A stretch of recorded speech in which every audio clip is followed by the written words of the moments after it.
नमस्कार साथियों, मैं राकेश और एग्ज़ाम ट्रैक की इस ऑनलाइन प्लेटफॉर्म पर आप लोगों का हार्दिक स्वागत और अभिनंदन करता हूं। कैसे हो साथियों? उम्मीद करता हूं आप सभी लोग अच्छे होंगे और स्वस्थ होंगे और अपनी तैयारी को भी अच्छे से आगे बढ़ाने लग रहे होंगे। अब तक टोटल मिलाकर अपन ने 9 लेक्चर डाले हैं और 9 लेक्चर तक अपन ने लगभग आपकी जो माध्यिका है वो पूरी कंप्लीट कर ली थी। हाँ या ना साथियों? यदि कुछ ऐसे साथी जो हो वो हमारे साथ इसी वीडियो से यदि जुड़ने लग रहे हों तो उनसे निवेदन रहेगा कि वो अपने शुरुआत से लेक्चर 1 से एक बार चीज़ें कंप्लीट करते हुए आएँ ताकि उनको चीज़ें थोड़ी सी बढ़िया समझ में आए। हालांकि यदि कोई साथी ऐसा हो कि सर मैं यहीं से डायरेक्ट देख लूँ, तो आज हम वैसे भी आपने हेडिंग देख ही ली होगी, बहुलक है, तो आज हम बहुलक पढ़ने वाले हैं। तो बहुलक में तो आप यहाँ से भी आप चीज़ें कंटिन्यू करके और बहुलक को सीख सकते हो। लेकिन इसके अलावा भी साथियों हम ऑलरेडी माध्य पढ़ चुके हैं, माध्यिका पढ़ चुके हैं, कुछ अपन स्टेटिस्टिक्स का बेसिक भी अपन पढ़ चुके हैं। ये सारी जानकारी आप जो शुरुआत की जो 9 लेक्चर हम रिकॉर्ड कर चुके हैं आप उनमें जान रहे होंगे। तो साथियों आप पहले शुरुआत के 9 लेक्चर देख के आइए, उसके बाद में ये 10वें लेक्चर पे आइए, ठीक है? क्योंकि साथियों जो स्टैटिस्टिक्स का जो कंप्लीट बेसिक है वो सारा बेसिक मैंने रखने का प्रयास किया है। कोशिश की है कि आपके फर्स्ट ग्रेड के पॉइंट ऑफ व्यू से चीज़ें बाहर नहीं जाए। लेकिन ज़रूरी नहीं है कि केवल फर्स्ट ग्रेड के एस्पिरेंट ही इसे देखें।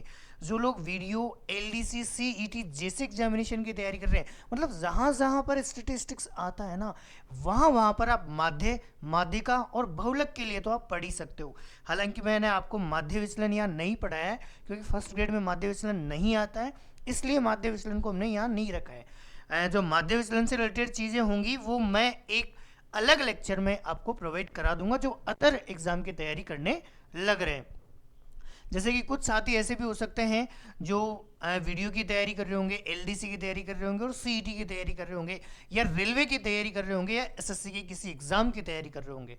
इन तमाम जगहों पर आप लोगों को स्टैटिस्टिक्स देखने को मिलता है और स्टैटिस्टिक्स की जो बाकी की जो उनकी जो चीज़ें रहेंगी वो मैं एक अगले लेक्चर में और रिकॉर्ड कर दूंगा। लेकिन फिलहाल यहाँ तक की चीज़ें तो आप लोग सभी देख सकते हैं। सबके बेसिक सबके लिए इतना बेसिक तो कम से कम सभी जगह पे आता ही है। तो आप सभी को यहाँ तक के वीडियोस तो देखने चाहिए और कोशिश की है अपन ने कि किस तरीके से अपन चीज़ों को इजी कर सकते हैं। आज भी कोशिश रहेगी कि बहुलक में आप लोगों का पूरा बेसिक क्लियर करवाया जाए कि बहुलक क्या होता है, क्या इसके एप्लीकेशन होते हैं और क्या हम चीज़ें ऐसी यूज कर सकते हैं जिनके थ्रू प्रश्न को हम इजी कर सकते हैं। हालांकि बहुलक वैसे तो ज़्यादा टफ नहीं होता है, क्वेश्चन लेकिन यहाँ से ज़रूर रहता है। और जो है बहुलक में चीज़ें आसानी पूछी जाती है, इसलिए ज़्यादा टेंशन वाली बात नहीं। लेकिन फिर भी कुछ नए मेथड आज आप जानोगे जो आपने आज से पहले कभी नहीं पढ़े होंगे। जी हाँ साथियों, चलिए इसी की इन्हीं चीज़ों को लेकर आज के लेक्चर की हम शुरुआत करते हैं और आगे बढ़ते बिना समय को खराब करे हुए। चलिए साथियों, आइए बोर्ड पर ध्यान दो। देखो यार, आज हम पढ़ने वाले हैं बहुलक। अच्छा, बहुलक का मतलब क्या होता है? सबसे पहले बेसिक मीनिंग अपन यहाँ पर यही समझ लेते हैं, क्योंकि यदि आपको बहुलक का मीनिंग समझ में आ गया तो लगभग लगभग ये मान के चलो कि सारी कहानी है जो यहीं पर सिमट के रह जाएगी। ठीक है साथियों, तो बहुलक को यदि मैं देखना चाहूँ तो मैं इसे लिख सकता हूँ बहु प्लस लक। अच्छा, बहु का मतलब तो आप सभी साथी जानते होंगे कि बहु का मतलब होता है अधिक या ज्यादा। यानी बहु का जो यूज होता है, बहु एक प्रकार का ऐसा वर्ड है जिसका जब यूज होता है तो इसका शाब्दिक अर्थ लिया जाता है अधिक या फिर ज्यादा से इसका अर्थ लिया जाता है। और लक का मतलब होता है साथियों आना, या यूं मान लो कि कोई नंबर कितनी बार आया है, या कोई नंबर ऐसा जो अधिक बार आया है, ज्यादा बार आया है। लक का मतलब होता है आना, और आना इसका मतलब कोई नंबर बार बार आ रहा हो। आने के लिए किसी भी नंबर को हम दर्शाते हैं उसकी फ्रीक्वेंसी से, उसकी आवृत्ति से, उसकी बारंबारता से। इसका मतलब इसी का मतलब होता है कहीं ना कहीं आवृत्ति, अर्थात साथियों बारंबारता। यानी कि जो बहुलक है वो हमें ये बात बताना चाह रहा है कि भाई साहब कोई ऐसा प्रेक्षण जो सर्वाधिक बार आया हो, क्योंकि अधिक या ज्यादा का मतलब हुआ बहुत ज्यादा बार, और आना या आवृत्ति या बारंबारता का मतलब हुआ कोई ऐसा प्रेक्षण जिसकी बारंबारता ज्यादा हो, वही क्या कहलाएगा? बहुलक कहलाएगा। अगेन रिपीट कर रहा हूं, बहुलक को एक बार दोबारा समझ लीजिए। बहुलक को हम लिख सकते हैं बहु प्लस लक। बहु का मतलब होता है अधिक या फिर ज्यादा। बहुत सारे लोग तो क्या करते हैं, इस बहु को ऐसा भी बना देते हैं। भाई ये जो बहु होती है अपने घरवाली होती है, ठीक है, और ये जो बहु होता है इसका अर्थ होता है अधिक या फिर ज्यादा।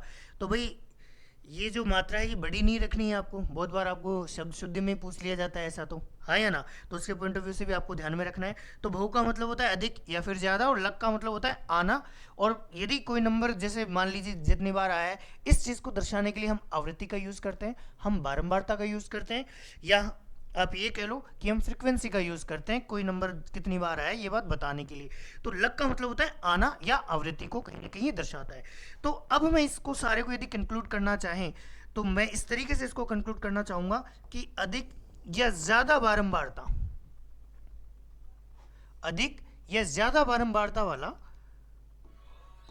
यदि कोई प्रेक्षण है,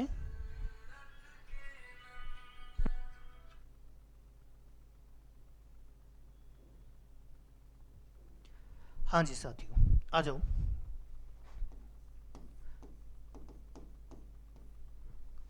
यदि कोई प्रेक्षण ऐसा है जो ज्यादा बार आया है या किसी प्रेक्षण की बारंबारता सर्वाधिक है, अधिक है, ज्यादा है, तो ऐसा प्रेक्षण जो होगा वही हमारे पास में साथियों क्या होगा? बहुलक होगा। तो पहला बेसिक मीनिंग तो आपको यहां से ये ध्यान में रखना है कि बहुलक कौन सी चीज होगी? प्रेक्षण होगा। और प्रेक्षण मैं पहले के बेसिक के वीडियो में आपको बता चुका हूं कि प्रेक्षण विशेषतः हम उसे एक्स से डिनोट करते हैं, यानी कि कुछ ऐसी संख्याएं होती है जिनका अपने को बहुलक निकालना है। तो जिन संख्याओं का बहुलक निकालना होता है उन्हीं में से बस आपको ढूंढना होता है। तो आपको प्रेक्षणों को ढूंढना है, आपको बारंबारता में से नहीं ढूंढना है, इस बात का भी ध्यान रखना है। अगेन दोबारा समझो, अधिक या ज्यादा बारंबारता वाला यदि कोई प्रेक्षण होगा तो उसे हम बोलेंगे बहुलक। बस इसका इतना सा मीनिंग है। बहुलक सिर्फ आपको ये बताता है कि कोई नंबर जो सर्वाधिक बार आया है वही हमारे पास में बहुलक होगा। जैसे एक एग्जांपल के थ्रू मैं ये बात आपकी जो है वो कंप्लीट भी करने का प्रयास करता हूं साथियों। देखो,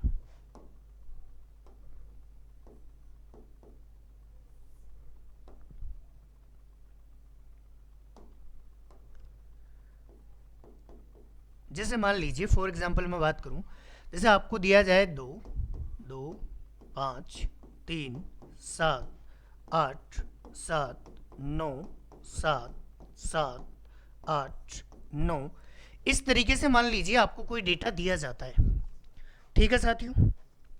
अब आपको बोला जाता है कि यार इसमें से कौन सा ऐसा नंबर है जो बहुलक है।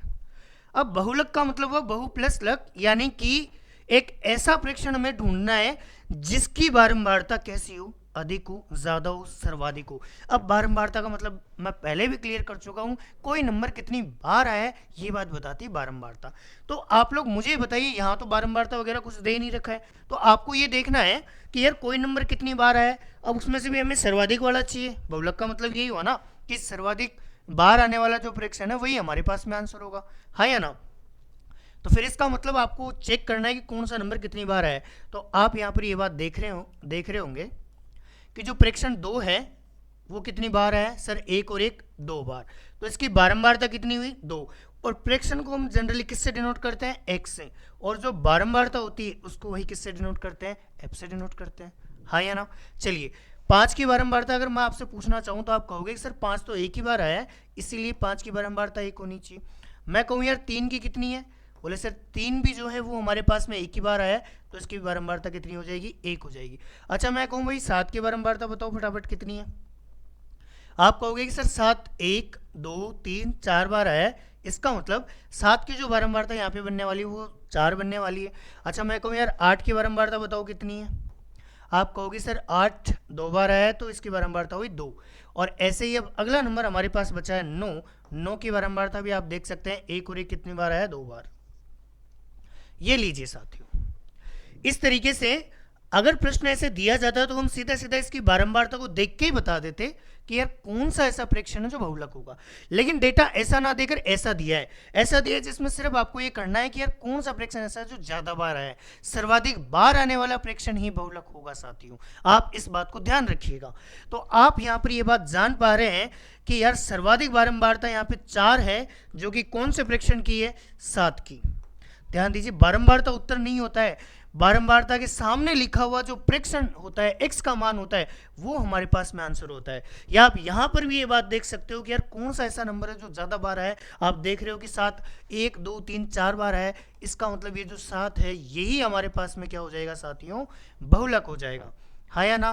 तो बहुलक का बेसिक मीनिंग आपने जाना होगा, और बेसिक प्रश्न किस तरीके से रहेंगे वो भी आपने अभी तक यहाँ पर देखा होगा। जनरली मैं हमेशा बताता हूँ स्टैटिस्टिक्स में 3 टाइप के प्रश्न होते हैं। एक तो इस तरीके से व्यक्तिगत श्रेणी के लिए प्रश्न हो सकते हैं, एक इस तरीके की बारंबारता बंटन बना के सारणी आपको दी जा सकती है, उसके लिए प्रश्न हो सकते हैं, और एक वर्गीकृत बारंबारता बंटन के लिए आपसे प्रश्न पूछे जा सकते हैं साथियों। ऐसे करके 3 टाइप से आपसे प्रश्न पूछे जाते हैं। आइए एक बार उन तीनों ही पॉइंट को लेकर हम डिस्कस करते हैं।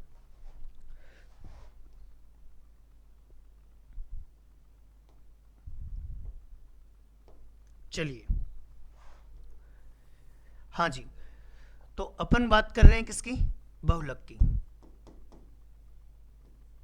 और क्योंकि अपन ये बात भी जान चुके हैं कि यार बहुलक का मतलब एक ऐसा प्रेक्षण जो सर्वाधिक बार आया हो।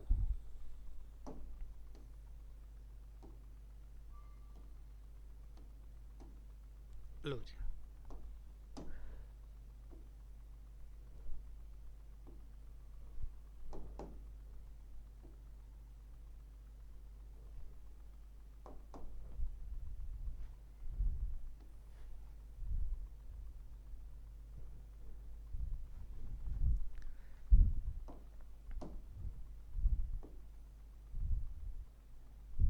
चलिए सबसे पहले हम बात करेंगे व्यक्तिगत श्रेणी के लिए।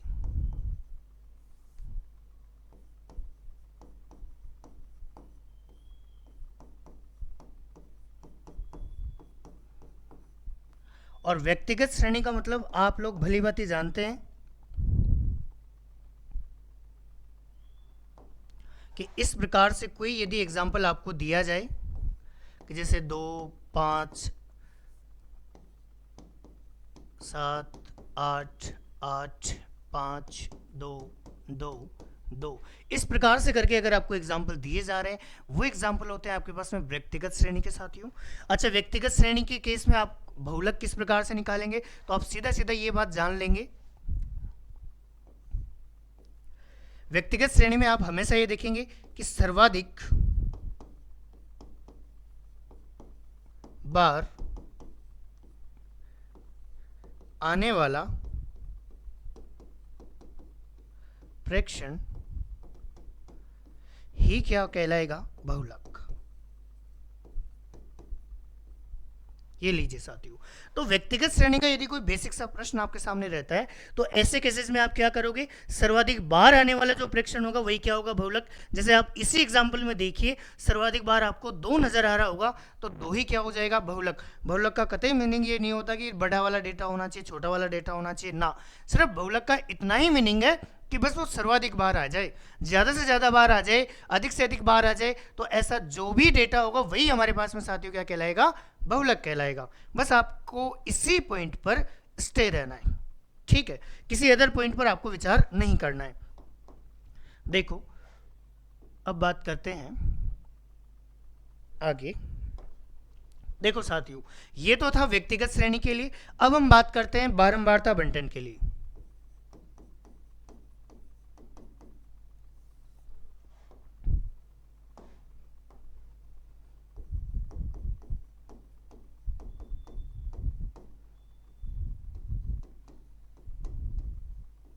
मान लीजिए व्यक्तिगत श्रेणी ना देकर आपको बारंबारता बंटन श्रेणी दे दी जाए, या बारंबारता बंटन को वाले प्रश्न आपको दे दिए जाए, तो ऐसे केसेस में आप लोग क्या करोगे।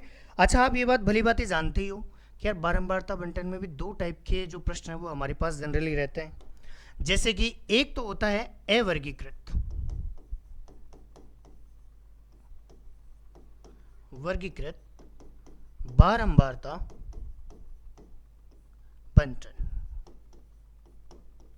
अच्छा, अवर्गीकृत बारंबारता बंटन पहले बता चुका हूं। वर्गीकृत और अवर्गीकृत क्या होता है, यानी कि ऐसी बारंबारता सारणी जिसमें वर्ग अंतराल नहीं दिए जाए वो कहलाएगी अवर्गीकृत, और वर्गीकृत कौन सी कहलाएगी, इसमें आपको वर्ग अंतराल वर्ग समूह आपको बनाकर दे दिए जाए, ऐसी सारणी क्या कहलाएगी, वर्गीकृत बारंबारता बंटन।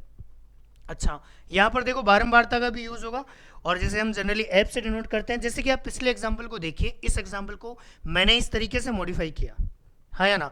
तो यहाँ पर देखो आपको बारंबारता दी जा रही है, इसका मतलब जब बारंबारता साथ में दी जाएगी वो श्रेणियां होती है, बारंबारता बंटन वाली श्रेणियां होती है। ठीक है, चलिए तो आइए अगर इसी एग्जाम्पल को यदि मैं मॉडिफाई करना चाहूँ इस वाले फॉर्मेट में, ठीक है, या फिर आप लोगों को मैं पहले करके बता भी चुका हूँ ये चीज़, तो इसको बार बार नहीं करते, अपन डायरेक्ट यहाँ पे चीज़ें लिखते हैं। देखो यार, इस केस में आपको क्या करना होता है, अवर्गीकृत बारंबारता बंटन का यदि कोई प्रश्न है, अब देखो कंसेप्ट तो यही है कि यार बहुलक का मतलब होता है सर्वाधिक बार आने वाला प्रेक्षण। अच्छा, यहाँ पर सर्वाधिक बार आने वाला यदि कोई प्रेक्षण होगा उसकी जानकारी कौन देगा, बारंबारता देगा। इसका मतलब आपको ये देखना है कि यार सर्वाधिक बारंबारता कहाँ है, जैसे कि 4 है सर, सर्वाधिक बारंबारता कितनी है, 4, तो 4 के सामने वाला जो प्रेक्षण है वो बहुलक होगा, है या ना। तो सामने का मतलब होता है संगत। दरअसल हम हिंदी में सामने जो वर्ड होता है उसके लिए अपन संगत वर्ड भी प्रयोग में लेते हैं। तो 4 जो बारंबारता 4 है, इसके संगत प्रेक्षण कितना है, 7, वो क्या कहलाएगा, बहुलक कहलाएगा। इसका मतलब सर्वाधिक बारंबारता होनी चाहिए, तो अपन लिख देते हैं सर्वाधिक बारंबारता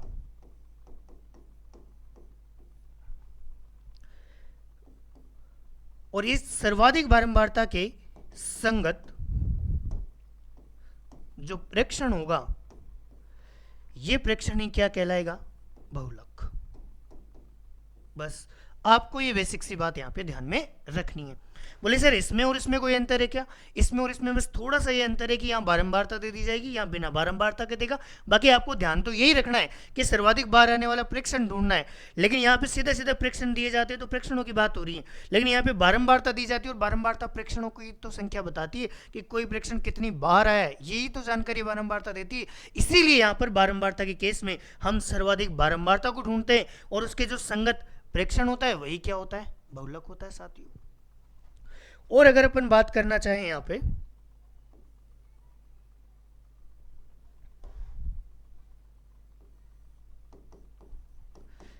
अवर्गीकृत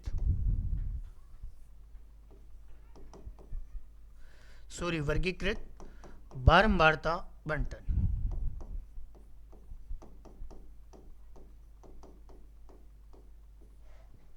वर्गीकृत बारंबारता बंटन। और वर्गीकृत बारंबारता बंटन आप लोग भली बातें जानते ही हैं। जैसे अगर मैं इसी चीज को यदि मैं लिखना चाहूं तो इस तरीके से भी मैं लिख सकता हूं, जैसे मैं इसको लिखूं 0 से 5, या 0 से 5 नहीं लिखें,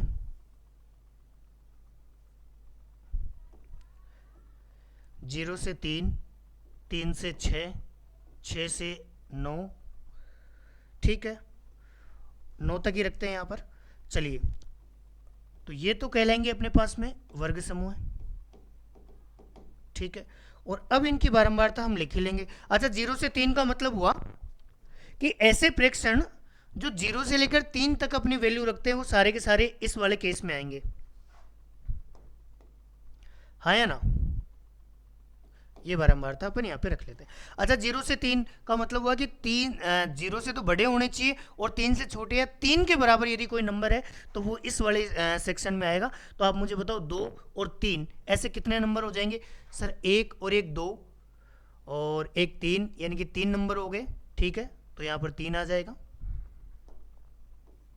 अच्छा बताओ, 3 से तो बड़ा होना चाहिए लेकिन 6 से छोटा है, 6 के बराबर होना चाहिए। बोले सर एक तो 5 है जो 6 से छोटा है, और इसके अलावा 7 तो सर बड़ा हो गया, एक ही नंबर है, तो इसकी बारंबारता कितनी आएगी, 1, ठीक है। अब हमें इस वाले सेक्शन में कौन सा लिखना है सर, 6 से बड़ा होना चाहिए और 9 से छोटा या 9 के बराबर होना चाहिए। तो आइए देखते हैं, 6 से बड़ा नंबर 7, यानी कि एक ये मिल रहा है, एक 8 मिल रहा है, एक 7 मिल रहा है, 7 7 9 9 सारे नंबर है। इसका मतलब 1 2 3 4 5 6 7 8, ऐसे कितने नंबर हो गए, 8 नंबर हो गए, हाँ या ना।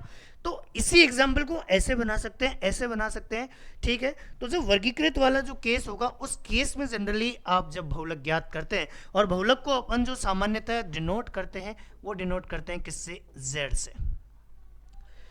तो इसके लिए एक फॉर्मूला भी होता है वर्गीकृत के लिए, z बराबर होता है साथियों l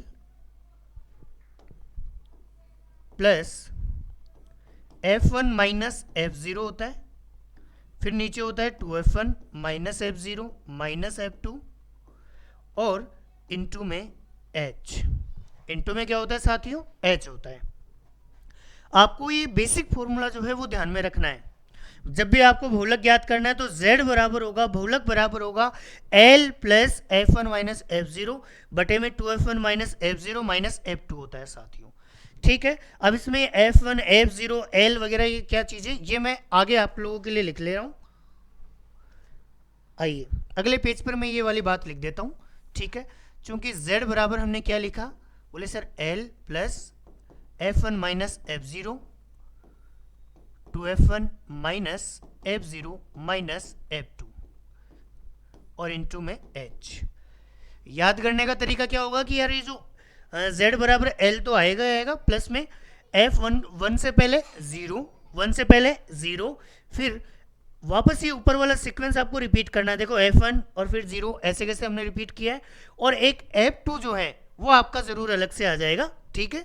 तो यानी कि आपको ये चीज ध्यान रखना, और ये जो f2 पर जाकर खत्म हो रहा है तो एक बार इसी 2 को उठाकर यहाँ पर पहले चिपका दो।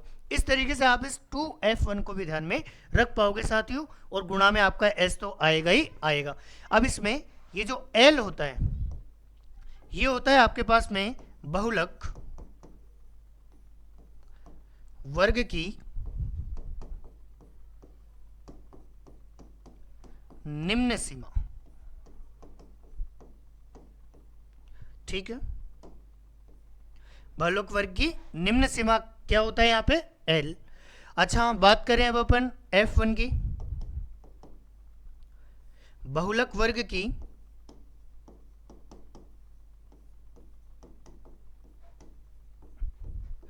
बारंबारता, जिसे हम किससे डिनोट करेंगे, f1 से, ठीक है।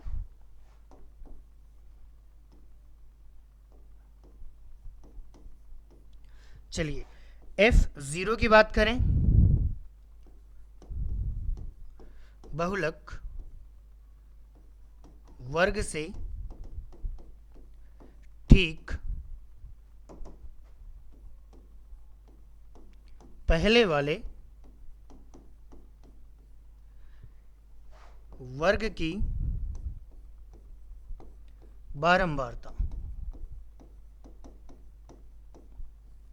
क्या होती है, f0 होती है, ठीक है।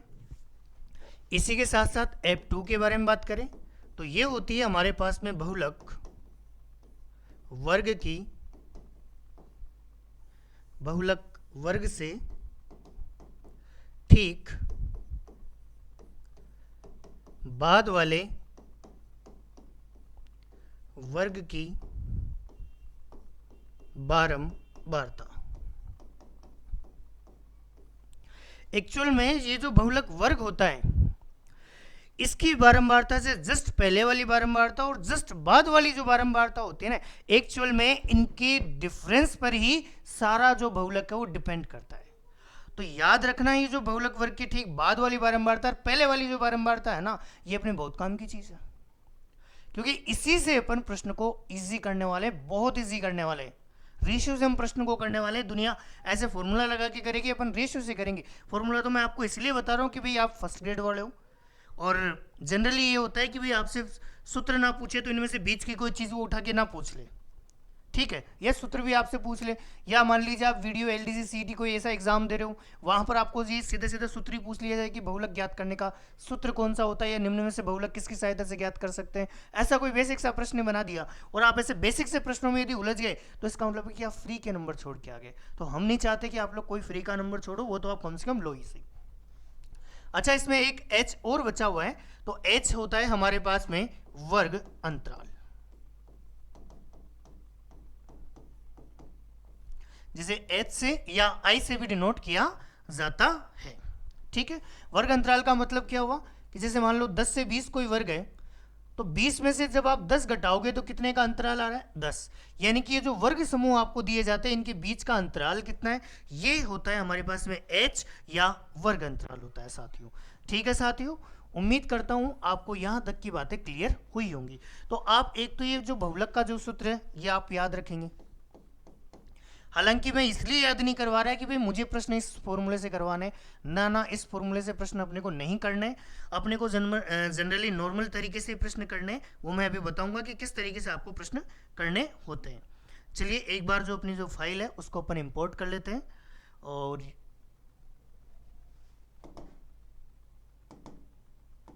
स्टैटिस्टिक्स, और यहाँ पर अपने को आपके जो प्रश्न हैं वो मिल जाएंगे। देखते हैं एक बार इसमें है या इसमें है। ओके, ये वाली फाइल तो ओपन नहीं हो रही है। चलिए इसी को ओपन करते हैं। आइए, अब फाइल जो है वो हमारे पास में बहुत बड़ी हो गई हुई, क्योंकि स्टार्टिंग के कुछ ऐसे पेज भी हैं जो इसमें जुड़े हुए होंगे। ऐसे पेजों को हम हटा देते हैं। देखो ये पेज तो हमें रखने हैं, जो रखने हैं वो रख लेते हैं, बाकी क्या हटा देते हैं।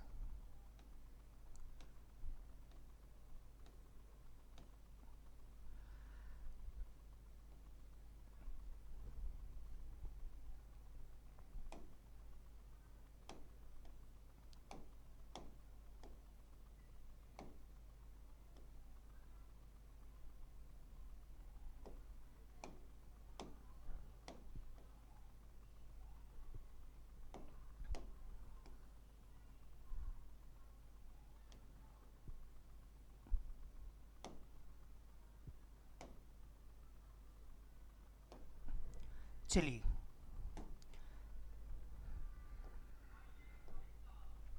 देखो यहां तक की चीजें तो अपन देख ही चुके हैं, और बहुलक का बेसिक मीनिंग है वो अपन समझ चुके हैं कि यार बहुलक का मतलब होता है कि एक ऐसा फ्रैक्शन जो सर्वाधिक बार आए।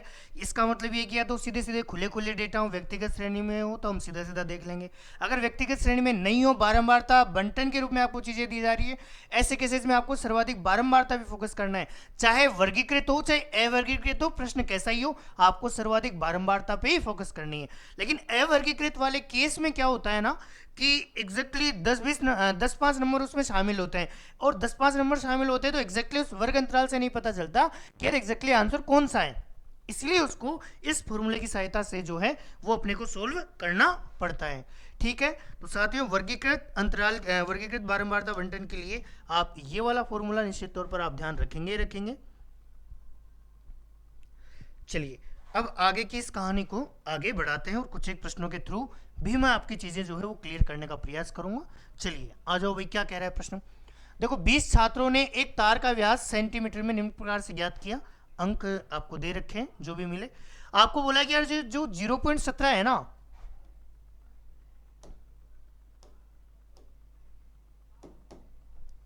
ये जो 0.17 है इसकी क्या बता दो बारंबारता, और 0.15 है ना इसकी बारंबारता से कितनी अधिक है, ये बात आपको बतानी है। यानी कि दो प्रेक्षण है, एक तो है 0.17 और एक है 0.15। ठीक है, ये दो प्रेक्षण अपने पास में। ठीक है, अब ये जो प्रेक्षण आपको दे रखे हैं इनकी आपको क्या ढूंढनी है? सबसे पहले बारंबारता, क्योंकि यहां पर बात भी किसकी चल रही है? बारंबारता की। और इन बारंबारताओं को आपको ये बताना है कि कौन किससे कितनी ज्यादा है। ध्यान दीजिए, जब भी आपको कम या ज्यादा या अधिक आपको पूछा जाए तो ऐसे केसेस में हमेशा हम अंतर करते हैं। आपको अंतर करना है मतलब घटाना है। किनको घटाना है? बारंबारताओं को घटाना है साथियों। किसको घटाना है? बारंबारताओं को। और किस किस की? 0.17 और 0.15 की। आइए 0.17 की बारंबारता का मतलब हुआ कि 0.17 कितनी बार है ये बात पता करनी है। बोले सर एक बार तो यहाँ है, 1 2 3 4 5 6 7, यानी कि 0.17 7 बार आया है, तो 0.17 की बारंबारता कितनी हो जाएगी साथियों? 7 हो जाएगी। ठीक है, चलिए अब आगे बात करते हैं 0.15 के बारे में बात करते हैं, इसकी बारंबारता कितनी है पता करते हैं, 1, फिर उसके बाद में 2, 3, ठीक है। तो 0.15 जो है वो 3 बार आए, मतलब इसकी बारंबारता कितनी हो चुकी है, 3 हो चुकी है। आपको ये बोला है कि यार इन नंबरों की बारंबारता कितनी अधिक है। जब भी कम या अधिक आपसे पूछा जाए आपको अंतर ही करना होता है, और अंतर का मतलब ये हुआ साथियों कि बड़े में से छोटा घटा लो। 7 में से 3 गया तो बताओ कितने का अंतर है, 4 का। अरे कितने का अंतर है, 4 का। इसका मतलब जो 4 है वही आंसर हो जाएगा, यानी ऑप्शन नंबर ए जो है वही आपके पास में सही आंसर हो जाएगा। ये प्रश्न भी आपके फर्स्ट ग्रेड का ही आया हुआ क्वेश्चन है, इसीलिए हमने इस प्रश्न को क्या किया है, शामिल किया है। चलिए साथियों, आइए अब कुछ एक बेसिक प्रश्न है जो आपके बहुलक के ऊपर आधारित प्रश्न है, इन प्रश्नों को भी अपन आज देख लेते हैं। चलिए साथियों देखो, एक बार आपको बोला है प्रेक्षणों 5, 4, 4, 6, 7 और 6, 9 इस प्रकार से डेटा दिया है। आपको बोला है कि यार इनका क्या बता दो बहुलक। अब बहुलक का मतलब जानते हो कि यार जो नंबर सर्वाधिक बार आया वही बहुलक होगा। तो देखो भाई कौन सा नंबर ऐसा है जो सर्वाधिक बार आया है। बोले सर 5 2 बार आया है, ठीक है। 4 1 2, सर 4 भी 2 बार आया है। तो 6 को देख लो कितनी बार आया, 1 2 3, सर 6 3 बार आया है, बाकी 7 भी 2 बार आया है और 9 भी 1 बार आया है। इसका मतलब सर जो हमारे पास में 6 है वो सर्वाधिक बार आया है, 3 बार वही आया है सर्वाधिक। इसका मतलब जो 6 है वही हमारे पास में क्या हो जाएगा, बहुलक हो जाएगा, यानी ऑप्शन नंबर डी जो है वो क्या हो जाएगा, सही हो जाएगा। आप लिखना चाहो तो वैसे सॉल्यूशन ऐसे लिख सकते हो कि 5 जो कि प्रेक्षण है इसकी बारंबारता कितनी है, सर 5 2 बार आया है। 4 की बारंबारता भी कितनी है, 2 है। इसके अलावा मैं बात करूं 5 की बारंबारता कितनी है, बोले सर 5 की बारंबारता भी 2 है। लेकिन 6 की बारंबारता कितनी है ये आपके पास में निकल के 1 2 3। अच्छा 7 की बारंबारता कितनी है, 2। और जो 9 है उसकी बारंबारता कितनी है, 1। अब आप देख रहे हो यार सर्वाधिक बारंबारता है, सर्वाधिक बार आने वाला प्रेक्षण 6 ही है, तो ये जो 6 है वो हमारे पास में आंसर होगा। सर्वाधिक बार आने वाला प्रेक्षण ही क्या कहलाता है, बहुलक, इसीलिए 6 जो है वो क्या होगा, आंसर होगा। चलिए अगले क्वेश्चन को देखो, सेम प्रकार का प्रश्न है। आप लोग ढूंढोगे कौन सा नंबर ज्यादा बार आया है, और इतना सा आप लोग ढूंढ सकते हो, इसीलिए हम अगले प्रश्न पे जा रहे हैं और ये आपके लिए होमवर्क के तौर पर मैं छोड़ रहा हूं।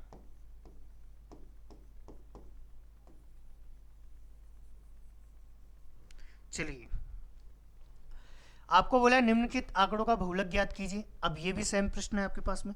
आपको 50, 48, 54 और 46 को चेक करना है, सबको तो चेक नहीं करना है, हाँ या ना। जब भी अब आप पेपर में प्रश्न करो तो कैसे करोगे वो चीज़ मैं आपको बता देता हूँ। जैसे 50, 48, 54 और 46 को आपको चेक करना है। तो आप देखो 50 कितनी बार आया है, सर 50 जो आया है वो 1 2 और 3 बार आया है, ठीक है। अब 48 को चेक करो, सर 48 जो है वो 1 2 3 4 बार आया है। मैं कर अब आप 54 को चेक करो, तो 54 को चेक करना चाहें तो यहाँ पे 54 1 बार आया है और 2 बार आया है, तो ये तो आंसर नहीं हो सकता। क्योंकि ये इससे छोटा है तो ये आंसर नहीं हो सकता। अब देखते हैं 46 का क्या रहता है, सर 46 1 2 3, सर ये भी 3 बार आया है तो ये भी आंसर नहीं हो सकता। तो कौन सा ऑप्शन सही हो गया, 48, क्योंकि बहुलक का मतलब है कि जो नंबर ज़्यादा बार आए वही बहुलक होगा। तो 48 जो है वो हमारे पास में क्या हो जाएगा, आंसर, क्योंकि इसकी जो बारंबारता है वो क्या है, सर्वाधिक है, मतलब ज़्यादा है। चलिए आइए एक बार इस प्रश्न पर एक बार आप फोकस करो, क्या कहना चाह रहा है। निम्नलिखित आंकड़ों का बहुलक कितना दे रखा है, 12। बहुलक कितना दिया है भाई, यहाँ पे 12 दिया है, ठीक है। अच्छा बहुलक 12 दिया है, इसका मतलब 12 सर्वाधिक बार आया होगा, हाँ या ना। चलिए तो 12 सर्वाधिक बार आया है तो इस बात का 100% मीनिंग ये है कि भाई साहब ये जो k की वैल्यू है वो भी 12 ही होगा। ऐसे प्रश्नों में k की वैल्यू पूछने का कोई मतलब नहीं बनता है, लेकिन फिर भी पूछा जाता है, आया हुआ प्रश्न यही, ठीक है। ऐसा हो सकता है कि आपके फर्स्ट ग्रेड में ना आया हो, किसी अदर एग्जाम में आया हो, लेकिन आप बताओ बहुलक 12 है तो इसका मतलब 12 को सर्वाधिक 12 आना चाहिए, ठीक है। चलिए देखते हैं, तो 12 कितनी बार आया, सर 1 2 बार आया। अब इसके बाद में एक k और k की वैल्यू और है, अब k की वैल्यू क्या डालते हैं वो देखते हैं। बोले सर ऐसे तो देखा जाए तो 11 भी 2 बार आ गया, तो फिर 12 और 11 में से हम डिसाइड नहीं कर सकते ना। लेकिन हमें ये पता है कि 12 बहुलक है तो 12 को ज़्यादा होना चाहिए, ज़्यादा होना चाहिए। तो इस बात का मतलब क्या हुआ कि सर जो k की वैल्यू जो है वो बहुलक को देनी चाहिए, और बहुलक कितना है, 12, इसीलिए के बराबर कितना होगा, सिर्फ और सिर्फ 12 होगा, और कोई वैल्यू यहाँ पर सेटिस्फाई नहीं हो सकती। बाकी आप देख रहे हैं 15 भी 2 बार है, ठीक है, लेकिन 15 बहुलक नहीं है, इसीलिए ज़्यादा बार नहीं हो सकता है, इसीलिए हम के की वैल्यू 15 नहीं रख सकते, हाँ या ना। ऐसे मैं बात करूँ जैसे 14 तो एक ही बार है, ठीक है, 11 2 बार है, 8 जो एक बार है, 9 एक बार है, तो एक बार वालों को तो हमें काउंट ही नहीं करना है, हमें देखना है 2 बार वाले कौन से हैं या मैक्सिमम ज़्यादा बार वाला कौन सा है। लेकिन जब भी ऐसा प्रश्न आए तो ऐसा प्रश्न में जनरली जैसे के पूछ रहा है, कुछ भी पूछ रहा है, तो उसकी वैल्यू जो बहुलक होता है वही होता है हमारे पास में, ठीक है साथियों। तो ये बेसिक जानकारी के लिए इस प्रश्न को ऐड किया था अपन ने। चलिए, नीचे विभिन्न बच्चों की आयु का डेटा दिया गया है, आयु के माध्य और बहुलक में क्या अंतर है, डेटा ही नहीं दिया गया है यहाँ पे।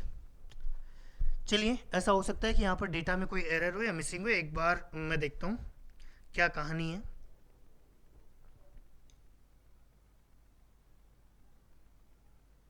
एक बार क्वेश्चन को चेक कर लेते हैं अपन।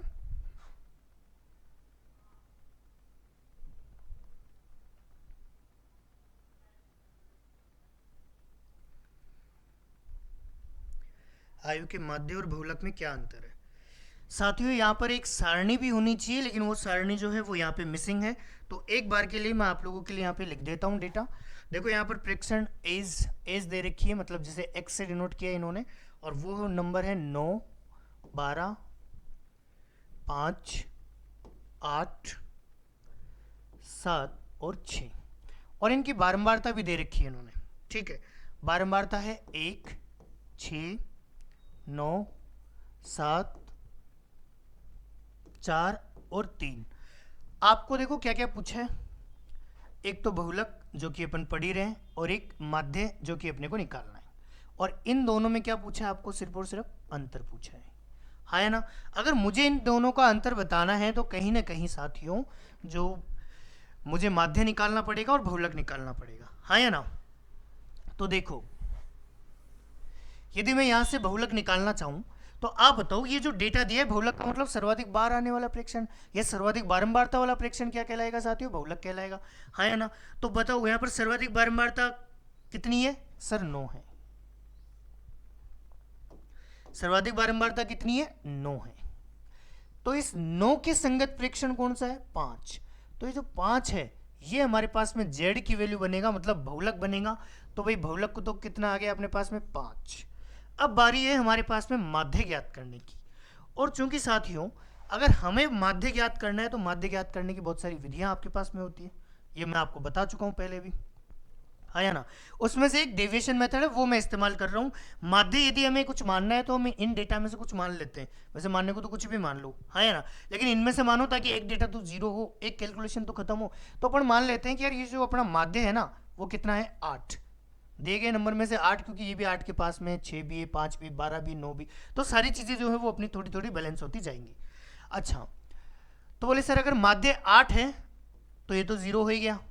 अच्छा, ये कितना कम है, बोले सर ये 1 कम है, और ये कितना कम है, 2 कम है। जब हम माध्य 8 मान रहे हैं तो मैंने माध्य के केस में आपको बताया होगा कि हर एक नंबर माध्य के बराबर होना चाहिए, माध्य का मतलब ये होता है, और हर एक नंबर यदि माध्य के बराबर होना चाहिए साथियों, तो इसका मतलब हुआ कि हर एक नंबर को 8 8 8 होना चाहिए। लेकिन सर ये नंबर जैसे 8 तो 8 है, तो ना तो कम ना ज़्यादा, तो यहाँ तो कोई अंतर नहीं आ रहा है। लेकिन सर ये जो 7 है वो कितना कम रह गया, 1 कम रह गया, तो 1 माइनस कर लिख दिया। 6 कितना कम रह गया, 2, तो 2 माइनस का। ऐसे ही 12 8 से कितना कम या ज़्यादा है, बोले सर 4 ज़्यादा है, तो 4 ज़्यादा लिख लो। और 9 कितना ज़्यादा है, 1 ज़्यादा है, हाँ या ना। अब आप लोग मुझे ये बताइए, f और x को हम गुणाई करते हैं, आप लोगों को पता होगा, नहीं पता है तो मैं लॉजिकली भी बता देता हूँ कि ये जो प्लस का 1 है, बारंबारता का मतलब कितनी बार आया, तो ये प्लस का जो 1 है वो कितनी बार है, 1 बार। तो इसका मतलब प्लस का 1 को आप 1 बार लिखोगे तो कितना आएगा, 1 ही आएगा। प्लस का 1 1 है, 1 बार ही आया तो 1 ही होगा। अगर मैं कहता यार 2 बार आया तो 2 बार जोड़ के लिखते तो कितना आता, 2 आता। तो 1 को 2 से गुणा करते तब भी 2 आता, या 2 बार ऐसे जोड़ के लिखोगे तब भी मेरे भाई 2 आएगा, हाँ या ना। तो इसका मतलब क्या हुआ कि इस नंबर की गुणा इससे होनी है। जैसे मैं कहूँ यार ये जो प्लस का 4 है ना वो कितनी बार है, 6 बार। अब ये जो प्लस का 4 है वो आप 6 बार ऐसे लिखो, 4 4 8 4 12 और 4 16, और फिर आगे आप बढ़ा के लिखो।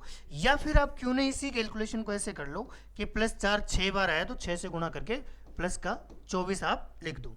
आप ऐसा कर सकते हो। तो क्यों ना गुणा कर लिया जाए, 6 गुणा 4 करोगे 24, और अच्छा 5 को तो अपन ने चेक नहीं किया क्या, 5 कितना कम है, बोले सर ये तो 3 कम है, 3 कम है तो माइनस का 27 बनेगा। सर ये तो जीरो था भाई, 8 8 से कितना कम ज़्यादा है, बोले सर जीरो, तो जीरो की गुणा इससे करोगे तो जीरो आ जाएगा, तो लिखने की ज़रूरत नहीं है। अच्छा -1 की गुणा 4 से करोगे -4, -2 की गुणा 3 से करोगे -6। ठीक है, इतना करने के बाद अब आपको ये बात पता होगी भली बात ही कि सर ये जो जितना भी नंबर है हम इनमें से इनको काट पीट देते हैं। बताओ 24 और ये कितना हुआ 25, 25 में से माइनस का 27 गया तो अभी भी माइनस के 2 रह रहे हैं कि नहीं रह रहे।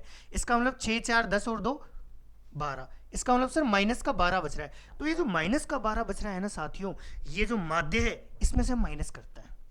लेकिन ये जो 12 हमारे पास बचता है, अकेला 12 माइनस नहीं होता है, इसको पहले सारे नंबरों में बांटना होता है। सारे नंबरों में बांटने का मतलब ये हुआ कि जितनी भी बारंबारता है उनका जोड़ हम करते हैं, उनका जो जोड़ होता है वही आपको ये बात बताता है कि भाई कितने हमारे पास में यहाँ पे संख्याएं बनी हुई है, हाँ या ना। इसका मतलब 4 3 7, 7 और 7 14, और 14 और 6 कितना हो जाएगा 20, और 1 21, और 9 कितना हुआ 30। तो यदि मैं इसको सोल्व करूं तो 6 दूनी 12 और 6 पंजे 30, यानी 5 में 2 का भाग लगाओगे तो 0.4, हाँ या ना। 8 में से 0.4 जाएगा तो ये बचेगा 7.6। चलिए, तो माध्य कितना निकल के आ रहा है आप लोगों के पास में यहाँ पर 7.6। आपको बोला कि यार इन दोनों का क्या बता दो, सिर्फ और सिर्फ अंतर बता दो। 7.6 में से 5 जाएगा तो क्या 2.6 आंसर नहीं हो जाएगा। तो 2.6 कौन से ऑप्शन में दे रखा है, ऑप्शन नंबर ए। यदि कोई साथी ऐसे हो जो अभी डायरेक्ट यहाँ से इस क्लास को देख रहा हो और उसे कहीं ना कहीं माध्य की इस विधि में दिक्कत आई हो, तो माध्य वाले सेक्शन में जाइए, वहां से देखिए किस प्रकार से हम लोग माध्य ज्ञात करते हैं। वहां पे मैंने 3 से 4 विधियां आपको माध्य ज्ञात करने की वहां पे बता रखी है कि किस तरीके से आप प्रश्नों को कर सकते हो। ठीक है, अगर आपको डेविएशन मेथड नहीं आया हो, समझ में नहीं देखा हुआ हो पहले से, घबराने की जरूरत नहीं है। अपने माध्य के वीडियो देखो, वहां से चीजें सीखो और फिर आगे बढ़ो आराम से, कोई दिक्कत वाली बात नहीं है। उसमें मैंने बेसिक मेथड भी बताया, फॉर्मूला मेथड भी बताया, और ये जो डेविएशन मेथड है भाई इसको भी बहुत अच्छे से मैंने डिस्क्राइब किया है आप ही लोगों के लिए। ठीक है साथियों, चलिए आगे बढ़ते अगले क्वेश्चन की ओर। अगले क्वेश्चन में क्या बोल रहे हैं, निम्न बारंबारता बंटन का बहुलक ज्ञात कीजिए। आप देख रहे हैं ये जो बारंबारता बंटन है सर, ये तो वर्ग अंतराल यहाँ पे दे रखे हैं, वर्ग समूह दे रखे हैं, इसका मतलब ये वर्गीकृत बारंबारता बंटन है। और वर्गीकृत बारंबारता बंटन के लिए आप भली बात ही जानते हैं कि सर ये जो z बराबर होता है इसके लिए हम फॉर्मूला यूज करते हैं l plus f1 minus f0 upon में 2f1 minus f0 minus f2 होता है, और इनटू में क्या होता है साथियों h होता है। ये इसका फॉर्मूला होता है बहुलक ज्ञात करने का, हाँ या ना साथियों। और आप लोगों को कहीं ना कहीं इस फॉर्मूले को याद भी करना पड़ेगा, ध्यान भी रखना पड़ेगा इस फॉर्मूले को। ठीक है साथियों, चलिए अच्छा अब आगे की कहानी शुरू करते। बोले सर हम पढ़ रहे हैं बहुलक, और बहुलक का मतलब हुआ कि कोई नंबर जो सर्वाधिक बार आया हो। सर्वाधिक बार आने को बारंबारता भी इंगित करती है, तो बारंबारता ऐसी जो सर्वाधिक हो आप ढूंढने का प्रयास करोगे तो आपको यहाँ पर जो सर्वाधिक बारंबारता देखने को मिलेगी वो मिलेगी 72, हाँ या ना। तो नॉर्मल प्रश्नों में ऐसा होता था कि सर जो बारंबारता, जो सर्वाधिक बारंबारता है उसके सामने वाला जो प्रेक्षण होता है वही हमारा आंसर होता है। इस केस में भी ऐसा ही है, इसके जो सामने वाला जो संगत प्रेक्षण है वही आंसर है। लेकिन इसमें 21 से लेकर 28 का मतलब है कि 21 शामिल है, 22 23 24 25 26 27 28 तक नंबर शामिल है। इनमें से कौन सा नंबर हम आंसर माने, सवाल वो है। और इसी वजह से इस केसेस में हम इस फॉर्मूले का क्या करते हैं, यूज करते हैं। तो सबसे पहली चीज आप ढूंढेंगे सर्वाधिक बारंबारता। तो सर्वाधिक जो बारंबारता होगी उसके सामने का जो आपको वर्ग अंतराल मिलेगा वो होगा आपके पास में बहुलक वर्ग। क्या होगा साथियों, बहुलक वर्ग। और इस बहुलक वर्ग के सामने ये जो बारंबारता आपको दिखाई दे रही है ये होगी f1। क्या होगी, f1।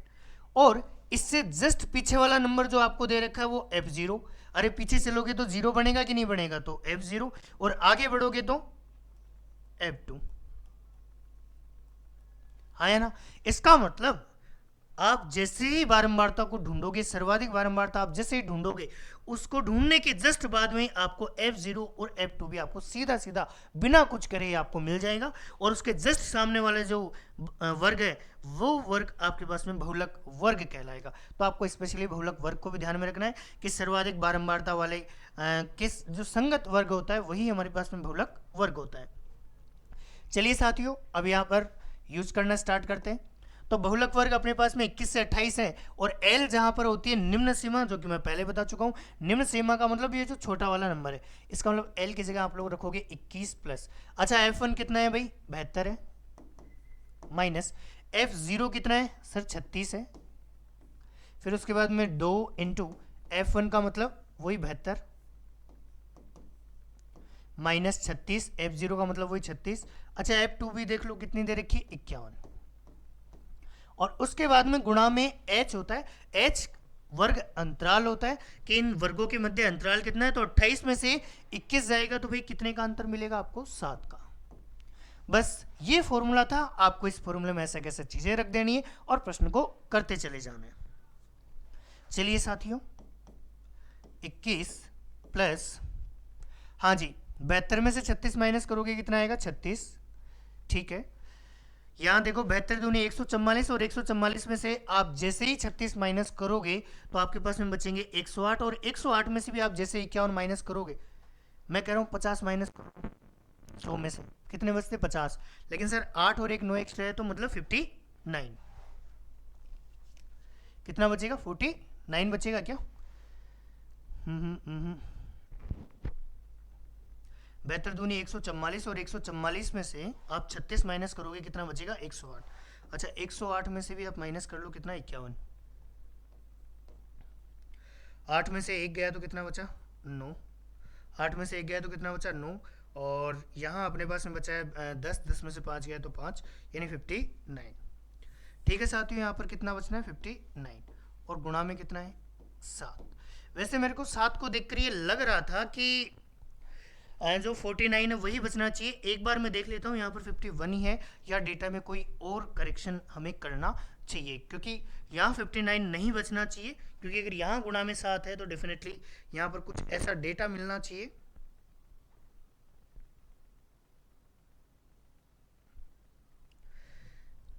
ओके, 36, 72, 51 और 21 से 28। चलिए, डेटा तो एकदम आपको ठीक ही दे रखा है।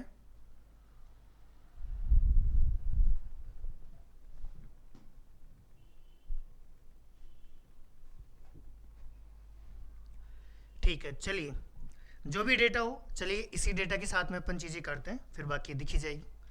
तो अब इस वाले पोर्शन को अपन सोल्व करते हैं। जैसे ये तो 21 है, ये तो अलग से जुड़ी जाएगा, इस वाले पोर्शन पर अब हमें विशेष फोकस करना है।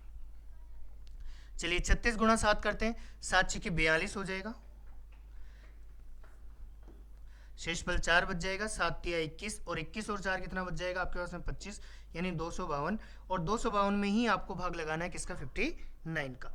आइए साथियों, 252 में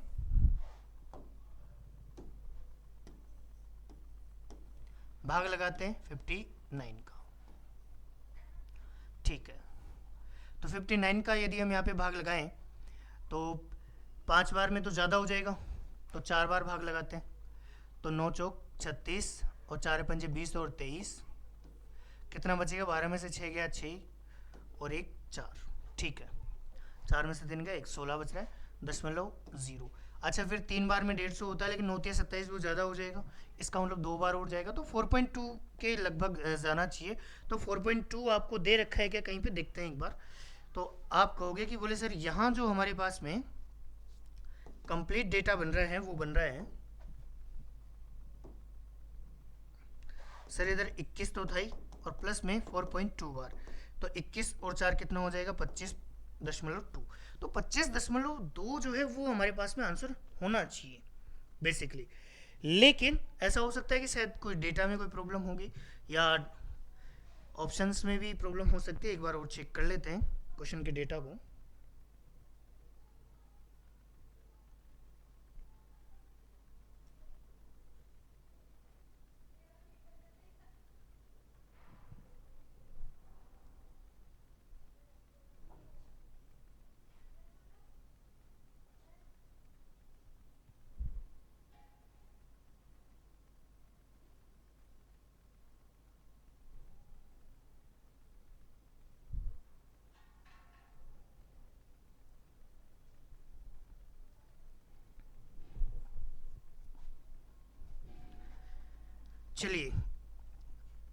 एक बार यहाँ पर जो करेक्शन है उसको भी देख लेते हैं। 72 दूनी 144, ठीक है। 36 गया 108, 108 में से 51 घटाएं तो 8 में से 1 जाएगा, 7 बचेगा और 5 57 बचेगा यहाँ पे, ठीक है। लेकिन इससे भी शायद कोई बहुत ज़्यादा ऑप्शन में चेंज नहीं आएगा, ठीक है। 21 प्लस, तो यहाँ तो अपने पास में 72 में से 36 जाएगा तो 36 बचेगा ही बचेगा, और यहाँ अपने पास में कितना बच रहा है, 57 बच रहा है, और इनटू में कितना है भाई, 7 है। तो 59 की जगह 57 का भाग लगा लो। देख लेते हैं एक बार एग्जैक्ट आंसर मैच होता है कि नहीं होता है। हाँ जी, गुणा करने पे कितना आया था, 252। एक बार और डेटा चेक कर लेते हैं। 7 6 42, 4 7 21 और 4 25, ठीक है, 252, और भाग लगाना है 57 का। हाँ जी, कितनी बार जाना है, 4 बार तो जाना ही है। 7 पंजे 35, 3 और 4 पंजे 20 और 3 23। 12 में से 5 गए, 7 बचेंगे, और यहाँ पर 4 में से 3 गए, 1 बचेंगे, 17 बचा है, 0.0। अच्छा, एक बार अपन देखते हैं क्या 4 बार भाग जाता है या नहीं जाता है। सॉरी, 3 बार भाग जाएगा। तो 7 तिया 21, 2 5 तिया 15, 15 और 2 17। सर इसमें भी ज़्यादा बार जा रहा है, इसका मतलब ये हुआ कि सर 2 बार ही जाएगा, यानी कि 4.2 ही हमारे पास में जो है वो आंसर रहना चाहिए। तो यहाँ पर जो अपने पास में आंसर रहना चाहिए साथियों, वो रहना चाहिए लगभग,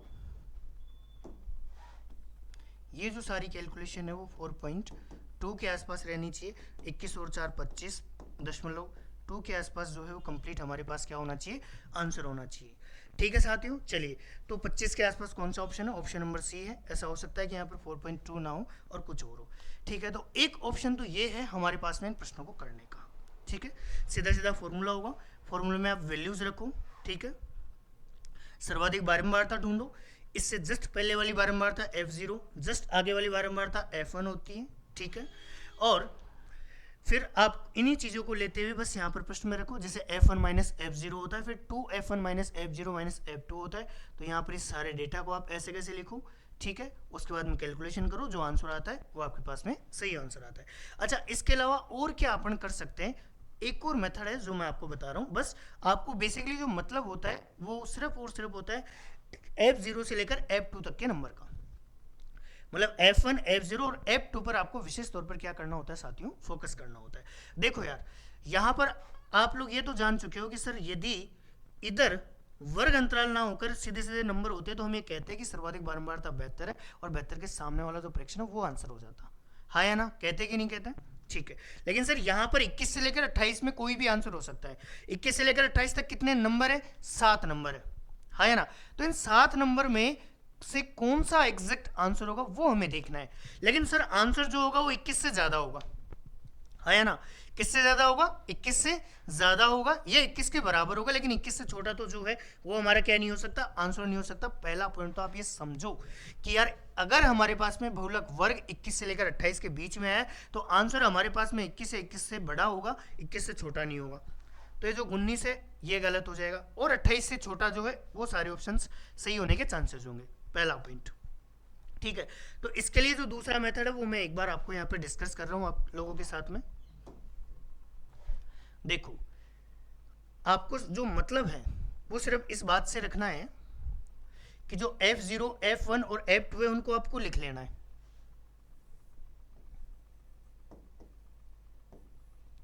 F0, F1 और F2 को आपको लिख लेना है, ठीक है।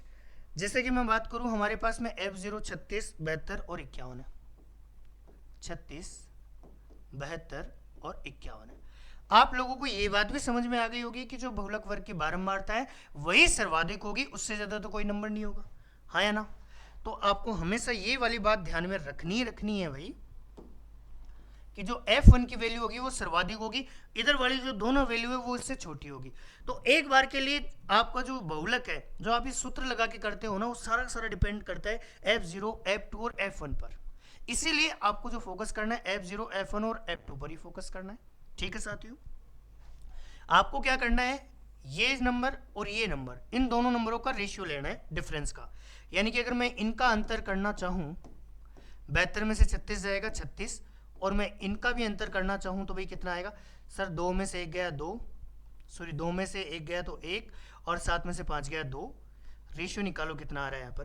बोले सर 3 से काटे तो 12 3 36 और 7, यानी टोटल कितना आ रहा है 19। कितना आ रहा है 19। इसका मतलब F0 से लेकर F2 इनका जो रेशियो आ रहा है वो रेशियो ले लो सबसे पहला काम। अब आपको इसी रेशियो में सिर्फ और सिर्फ क्या करना होता है, आपके पास में ये जो वर्ग अंतराल होता है 21 से लेकर 28 के बीच में कितने का अंतर है सर, 28 में से 21 जाएगा तो 7 का अंतर है। तो ये जो वर्ग अंतराल 7 है ना, सभी जगह पे 7 का ही वर्ग अंतराल है। 7 में से 0 गया 7, 14 में से 7 गया 7, 21 में से 14 गया 7। तो सभी जगह पर ये जो वर्ग अंतराल आपको दे रखा है ना, इस वर्ग अंतराल में से ही आपको बांटना होता है। क्यों, ये चीज भी मैं आपको बता रहा हूं कि सर वर्ग अंतराल कितना है 7, तो 7 में से कुछ पोर्शन तो ऐसा होगा जो 12 यूनिट में इससे ज़्यादा होगा और कुछ पोर्शन ऐसा होगा जो 19 यूनिट में होगा। तो आपको 12:7 यूनिट में तोड़ना है और कंप्लीट जो 7 की वैल्यू है वो कितनी है 19, और 19 में से आप पहला वाला ही निकाल लो तो 12 स्तंभ 98 और 98/19। ठीक है, 98/19। चलिए डिवाइड करना स्टार्ट करते हैं। यहाँ पर 19 से डिवाइड करोगे 19 चौक 76 और 19 5 95। ठीक है, 19 चौक 76 19 5 95 हो रहा है। ठीक है, अच्छा कितना शेष बच रहा है भाई, 3 बच रहा है अपने पास में। ठीक है, दशमलव लगाओ 0 हो जाएगा। 19 एकम 19 एक बार जाएगा, फिर कितना बचेगा भाई, बोले सर 10 में से 9 गया 1 बचेगा, 2 में से 1 गया 2 बचेगा, अभी तक भी 21, अरे क्या हो रहा है भाई 11 बचेगा। ठीक है, कितना हुआ 110। अब 110 में आप और लगाना चाहो तो लगा लो वैसे तो भाग। ठीक है, तो 19 में आप 110 का भाग लगाओगे, 19 5 95 होता है, 19 से 114, यानी कि 5 बार और मान लो भाग, हाँ या ना। तो 5.15 जो है वो यहाँ से थोड़ा सा एक्स्ट्रा जाएगा। इसका मतलब आपने बहुलक वर्ग देखा जिसकी निम्न सीमा 21 थी, तो 21 में 5.15 ऐड करोगे तो 26.15 है वो लगभग हमारे पास में क्या होना चाहिए आंसर। तो ये क्या हो रहा है भाई, आंसर कैसे चेंज हो सकता है।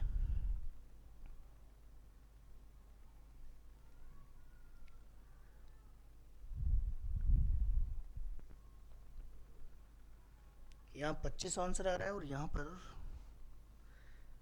अरे यार छोटी छोटी कैलकुलेशन मिस्टेक्स बहुत परेशान कर रही है आज। हाँ जी, 12 गुणा 7 करोगे तो यार 12 शाम 84 होता है साथियों। ठीक है, कितना होता है 84 होता है, तो 4 बार भाग जाएगा, तो इसका मतलब होता है 19 चौक 76। ठीक है, और 84 में से यदि हम 76 घटाना चाहें तो 4 और 4 8 बचता है, 8 में भाग नहीं जाएगा तो 0 लगा लो, फिर से हो जाएगा 19 चौक 76 हो जाएगा, 4 बचेगा। ठीक है, और फिर यदि हम भाग लगाना चाहें तो 19 दूनी 38 लगभग इतनी बार जाएगा। इसका मतलब ये है कि जो निम्न सीमा जो आपका भूलक है z बराबर जो निम्न सीमा 21 है उससे ज़्यादा होगा। कितना ज़्यादा होगा 4.42। इसका मतलब जो राइट आंसर बनेगा वो बनेगा 25 भाई, 21 और 4 तो 25 हो गया, 25.42 जो है वो हमारे पास में राइट आंसर बनेगा। तो यही साथियों हमारे पास में क्या हो जाएगा सही आंसर। ठीक है, तो 25 वाला ही जो है वो हमारे पास में क्या हो जाएगा सही आंसर हो जाएगा, यानी कि 25.42 जो है वही हमारे पास में क्या हो जाएगा सही आंसर हो जाएगा। इसका मतलब ये है कि आप चाहो तो इस तरीके से कैलकुलेशन करो, लेकिन ये कैलकुलेशन ज़्यादा होती है, इसके बजाय आप ये वाली कैलकुलेशन करो, इस पर आप थोड़ा सा ध्यान दो। अगर आप इस तरीके से कैलकुलेशन करते हो तो आपका थोड़ा समय भी बचेगा और प्रश्न भी जो है वो थोड़ा सा इजी रहेगा। देखो ये वाला स्टेप भी ऐसा हो सकता है कि बहुत सारे लोगों को नहीं आया हो समझ में कि ये जो वर्ग अंतराल 7 है इसको 12:7 में यदि मुझे चेंज करना हो, उसमें बांटना हो, और उसमें से भी मैंने ये पहले वाला ही निकाला है, तो ये चीज़ मैं एक बार आपके क्लियर करता हूँ। जैसे मान लो आपको बहुलक दे दिया जाए 24 और वर्ग अंतराल आपको मालूम हो 20 से 30, तो बताए बहुलक 24 का मतलब क्या होता है, 20 से लेकर ये 30 के बीच में 24 यहाँ आ रहा है। अरे हाँ या ना, जो बहुलक 24 है वो वर्ग अंतराल 20 से 30 के मध्य बीच में कहीं ना कहीं तो आएगा। तो आप यहाँ से ये देखिए कि 20 से कितना ज़्यादा है 4, तो निम्न सीमा से तो ये ज़्यादा है और उच्च सीमा से ये क्या है कम। कितना कम है भाई 6 कम है, हाँ या ना। तो इसका मतलब आप ये चीज़ भी नोटिस करोगे कि ये जो निम्न सीमा हम लेते हैं क्योंकि हमेशा से हम निम्न सीमा लेते हुए आए। आप चाहे फॉर्मूले से करोगे वहाँ भी एल रखोगे, निम्न सीमा रखोगे, है ना। और आपको फाइनल आंसर निकालना है वो भी आपको निम्न सीमा से ही निकालना है। तो आप निम्न सीमा जो आप रखते हो बस उससे आपको ये देखना है कि यार इससे कितना ज़्यादा है, और इससे कितना ज़्यादा है तो ये जो अनुपात बन रहा है ना, इस अनुपात में आपको बांटना होता है। जैसे मान लो ये 2:3 है, और मान लो कोई प्रश्न इससे रिलेट करके आता, तो फिर मैं क्या करता कि बोले सर 2 यूनिट की वैल्यू निकालनी है, तो जिसकी वैल्यू ज्ञात करनी है वो तो कहाँ जाएगा, ऊपर। और जैसे मान लो वर्ग अंतराल टोटल मिला के 12 हो, सपोज करो वर्ग अंतराल बीच का गैप 12 दे रखो, तो आप कहोगे सर टोटल जो गैप है ना वो 12 है, और टोटल यहाँ से लेकर यहाँ तक का जो गैप है वो कितना बन रहा है, 2 और 3 यानी 5। तो फिर आप 5 से डिवाइड करोगे। इसीलिए मैंने यहाँ पे क्या किया, देखो साथियों, वर्ग अंतराल था 7, लेकिन टोटल अंतराल कितना बन रहा है, 12 और 7 19 का। F0 से लेकर F2 का अंतराल कितना बन रहा है, 12 और 7 19 का। 19 नीचे, उसमें से मुझे निम्न सीमा पे जोड़नी होती है, निम्न सीमा पे जोड़ना होता है, इसलिए हम फर्स्ट वाला ही लेते हैं। इसमें कौन सा वाला लेते हैं, फर्स्ट वाला लेते हैं, और फर्स्ट वाला कितना है, 12। तो 12 यूनिट को लेकर आप कैलकुलेशन करेंगे। ठीक है साथियों। बोले सर अगर मैं पीछे वाला ले लूँ तो इससे क्या फर्क पड़ेगा, पीछे वाला लेते हो तो फिर आप उच्च सीमा में से माइनस करना पड़ेगा, क्योंकि पीछे वाला उच्च सीमा के नजदीक है, तो उच्च सीमा में से आप माइनस करो। यदि आप पहले वाला ले रहे हो तो फिर आप निम्न सीमा में से आप माइनस करो। ठीक है, तो इस मेथड का आप क्या क्या फायदा आपको मिलेगा, और ये जो मेथड है ये भी आप पहली बार ही पढ़ोगे। ठीक है, किसी प्लेटफॉर्म पर आपको ये मेथड नहीं मिलेगा, ये मेथड भी जनरली हमने ही यहाँ पर बनाया है। ठीक है, तो इस मेथड के देखो क्या क्या फायदे हैं। जैसे मान लो अपन प्रश्न कर रहे हैं, ये वाला प्रश्न होता है, तो हम ये चीज़ तो चेक करते हैं यार, सर्वाधिक बारंबारता वाला जो प्रेक्षण होता है वो बहुलक होता है। सर्वाधिक बारंबारता यहाँ पे 72 दिखती, 72 जैसे ही दिखी तो उसके सामने 21 से लेकर 28 के बीच में आंसर होना चाहिए। तो आंसर 21 से छोटा नहीं हो सकता है, तो 19 तो वैसे कट गया। 21 भी नहीं हो सकता, क्यों नहीं हो सकता बताता हूँ। बताओ, इन दोनों का अंतर और इन दोनों का अंतर ही तो देखते हैं अपन। 72 में से 36 गया 36, और 72 में से 51 जाएगा तो कितना बचेगा 21।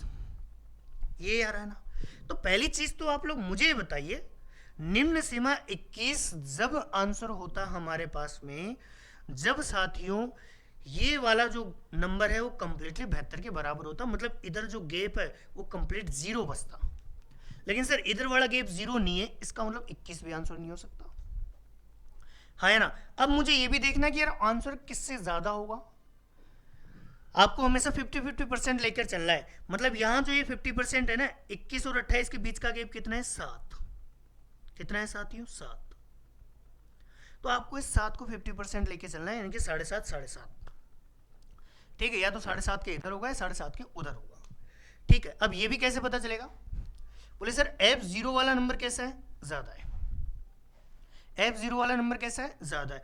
इसका मतलब ये है कि जो निम्न सीमा है उसमें बड़ा नंबर जुड़ेगा।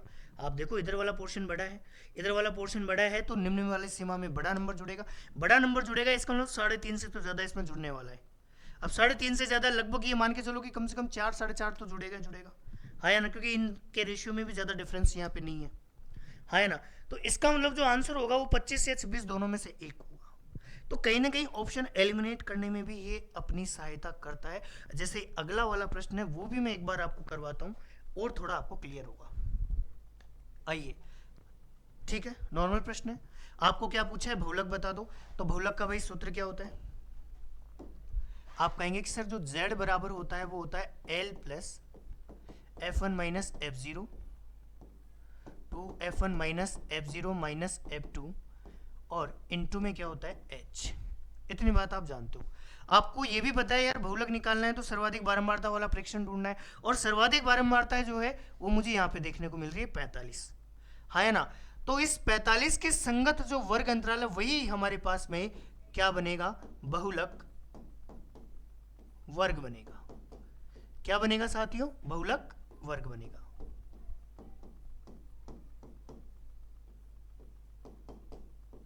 चलिए, अब बहुलक वर्ग बनेगा, इसका मतलब ये हुआ कि सर आंसर 10 से ज़्यादा होना चाहिए और 20 से छोटा होना चाहिए। सारे ऑप्शन 10 से ज़्यादा लेकिन 20 से छोटे हैं। अब यहाँ से हम सीधा सीधा डिसाइड नहीं कर पा रहे। आइए, अच्छा, सर्वाधिक ये जो बारंबारता ये हमारे पास में F1 का काम करेगी। इससे जस्ट पहले वाला जो नंबर है वो हमारे पास में F2 का काम, सॉरी F0 का काम करेगा, ये F1, और इससे आगे चलोगे तो क्या मिलेगा, F2 मिलेगा भाई। ठीक है, तो आइए चिपका दो यहाँ पर।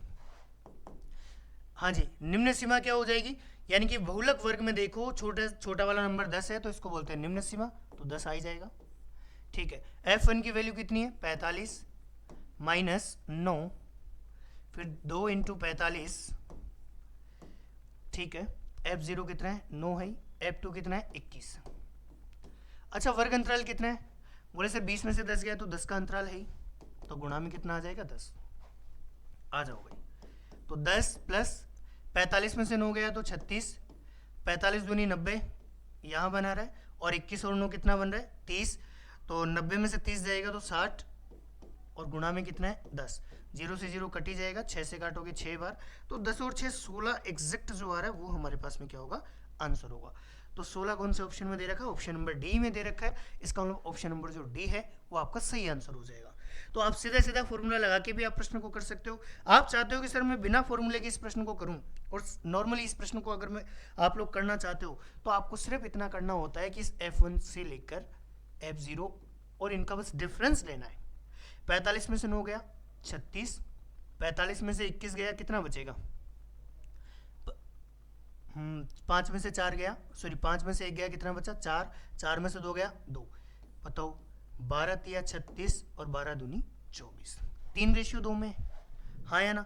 अब आपको ये जो 3:2 जो आपने निकाला है ना, वो आप कंप्लीट वर्ग अंतराल जो आपको दे रखा है इसी को तो बांटना होता है। इसका मतलब ये हुआ कि सर जो वर्ग अंतराल बनता है F0 से लेकर F2 तक 3 और 2 5 यूनिट है, और ये 5 यूनिट यानी इनका जोड़ हमेशा ही इस वर्ग अंतराल के बराबर होगा, यानी 20 में से 10 गया 10, 5 यूनिट 10, तो 1 यूनिट 2 को रिप्रेजेंट कर रहा है, 1 यूनिट 2 को रिप्रेजेंट कर रहा है, तो 3 यूनिट किसको रिप्रेजेंट करेगा सर 6 को। इसका मतलब जो बहुलक होगा वो निम्न सीमा उठाओ 10 और प्लस में कितना कर दो 6, कितना आंसर हुआ 16। तो आप चाहो तो इस तरीके से रेशियो से भी कर सकते हो, बहुत इजीली आप प्रश्न को कर सकते हो। हालांकि जब मैंने पिछला प्रश्न किया तो वहां पे मैंने इस तरीके से कर दिया होगा कि सर जैसे इस 3 यूनिट की वैल्यू चाहिए तो 3 नीचे, और मुझे कंप्लीट वर्ग अंतराल लेना होता है, तो कंप्लीट वर्ग अंतराल लेना है तो इन तीनों को, इन दोनों नंबरों को जोड़कर 3 और 2 कितना किया 5, और वर्ग अंतराल कितना लेते 10, तब भी 3 दूनी 6 आता, और निम्न सीमा 10 में जोड़ते कितना आंसर होता 16। आप ऐसे भी कर सकते हो, आप रेशियो मेथड से जाना चाहो आप रेशियो मेथड से भी आप कर सकते हो प्रश्न को, ठीक है। तो इस तरीके से आप इन बहुलक वाले प्रश्नों को थोड़ा सा इजी कर सकते हो। फॉर्मूला याद नहीं भी हो तब भी आप अपना काम चला सकते हो, फॉर्मूला याद हो तो आप ऐसे थोड़ी कैलकुलेशन करोगे, थोड़ी लेंथी कैलकुलेशन होगी, ऐसे थोड़ी कैलकुलेशन होगी, ईजी कैलकुलेशन होगी, ठीक है साथियों। तो उम्मीद करता हूँ आपको यहाँ तक की जो चीज़ें हैं वो आपको समझ आई होगी। आइए अगला प्रश्न देखो।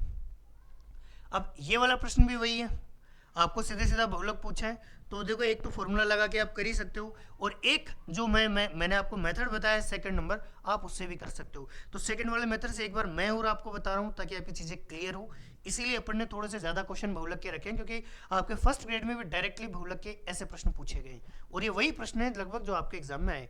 अच्छा बहुलक का मतलब सर्वाधिक बार आने वाला प्रेक्षण, सर्वाधिक बार आने वाला प्रेक्षण कौन सा है साथियों, यहाँ पे 28 है। कौन है साथियों 28 है, ठीक है। तो ये हुआ F1। तो आपको इससे जस्ट पिछले वाले नंबर का अंतर करना है और आगे वाले नंबर का अंतर करना है, बस इतना काम आपको करना होता है, ठीक है। और इसके जस्ट सामने वाले जो वर्ग अंतराल बनता है वो आपके पास में वर्ग अंतराल बनता है, हाँ या ना। इसका मतलब 40 से ज़्यादा आंसर होना चाहिए और 50 से कम आंसर होना चाहिए। तो 50 से ज़्यादा वाला यदि कोई ऑप्शन है तो वो वैसे ही गलत है, जैसे कि ऑप्शन नंबर बी 50 से ज़्यादा है ना तो गलत है, और 40 से ज़्यादा वाले आंसर जो होंगे वो सही होंगे।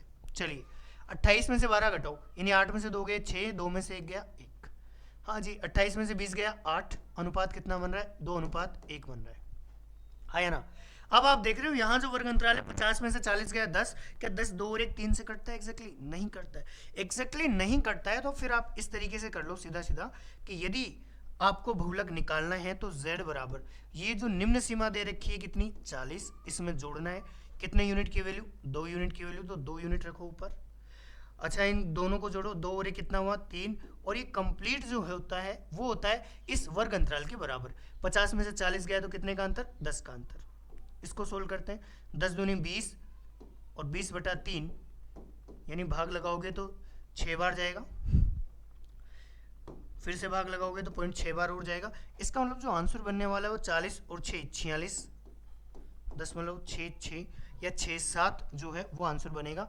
तो 46.67 ऑप्शन नंबर ए में आपको दे रखा है, तो ऑप्शन नंबर ए जो है वही हमारे पास में क्या हो जाएगा सही हो जाएगा।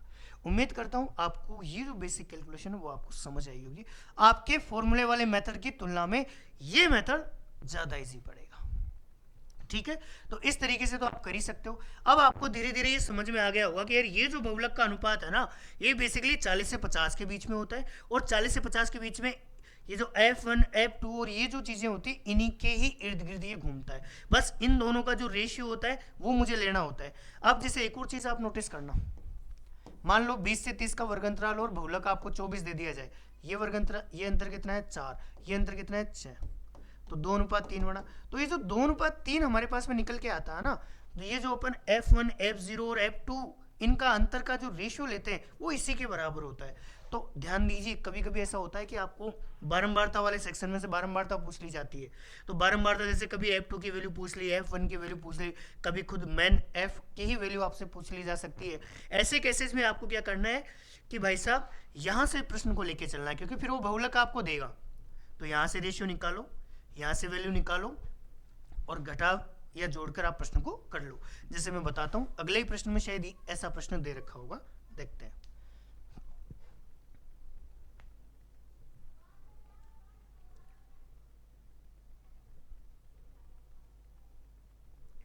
चलिए, होना तो चाहिए, ठीक है, एक प्रश्न ऐसा होना चाहिए, कहीं अपन ने स्किप तो कर दिया नहीं किया। चलिए ठीक है, देखो एक बार के लिए मैं आपको ये बता देता हूँ। फॉर एग्जाम्पल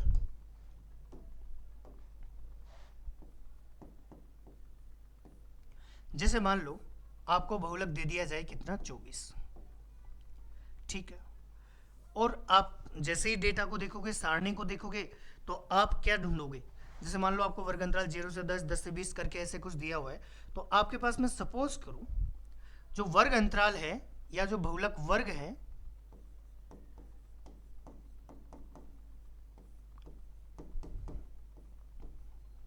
वो वाला बहुलक वर्ग होगा जिसमें 24 आ रहा होगा। जैसे मान लीजिए 10 से 20, 0 से 10, 20 से 30, 30 से 40 और 40 से 50, मान लो ऐसा कुछ दिया जाए, ठीक है। अब आपको दे दिया जाए कि यार बहुलक 24 है और इस तरीके का डेटा हो, और एक बारंबारता भी मैं आपको यहाँ पे दे देता हूँ। जैसे मान लीजिए यदि 24 हमारे पास में बहुलक है, तो इसका मतलब ये वाला जो वर्ग समूह है ये हमारे पास में किस में होना चाहिए, बहुलक वर्ग होना चाहिए। तो इसका मतलब यहाँ वाला जो डेटा वो सर्वाधिक होना चाहिए, तो वो मैं लिख भी देता हूँ। जैसे मान लो ये मैंने दे दिया आपको 18, ये दिया 16, या मान लीजिए ये दिया मैंने आपको 14, और ये मैंने आपको दिया 12, 6, 3।